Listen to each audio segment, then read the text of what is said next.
நாட்டிலாவும் வானிலை தொடர்பான தகவல்களை அறிந்து கொள்வதற்காக தொடர்பினை ஏற்படுத்தியுள்ளோம் வளிமண்டலவியல் திணைக்களத்தின் வானிலை அதிகாரி முகமது சாலிஹினுடன். வடக்கு, கிழக்கு மற்றும் வடமத்திய மாகாணங்களின் பல இடங்களில் பிற்பகல் 2 மணிக்கு பின்னர் மழை அல்லது இடியுடன் கூடிய மழை பெய்யக்கூடும்.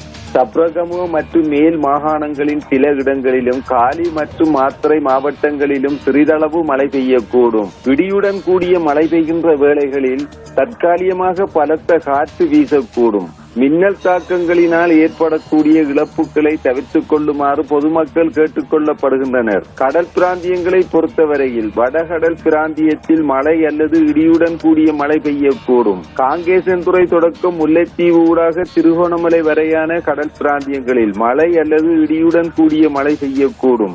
ஏனைய கடல் பிராந்தியங்களில் சீரான வானிலை காணப்படும். காற்று மணித்தியாலத்துக்கு 30 முதல் 40 கிலோமீட்டர் வேகத்தில் மேற்கு அல்லது தென்மேற்கு திசையில் இருந்து வீசும். அம்மாந்தோட்டை தொடக்கம் பொத்துவில் வரையான கடல் பிராந்தியங்களில் காற்றின் வேகமானது அடிக்கடி மணித்தியாலத்துக்கு 50 கிலோமீட்டரிலும் அதிகரித்த வேகத்தில் வீசுவதுடன் குறிப்பிட்ட கடல் பிரதேசங்கள் அவ்வப்போது சற்று கொந்தளிப்பான நிலையில் காணப்படும்.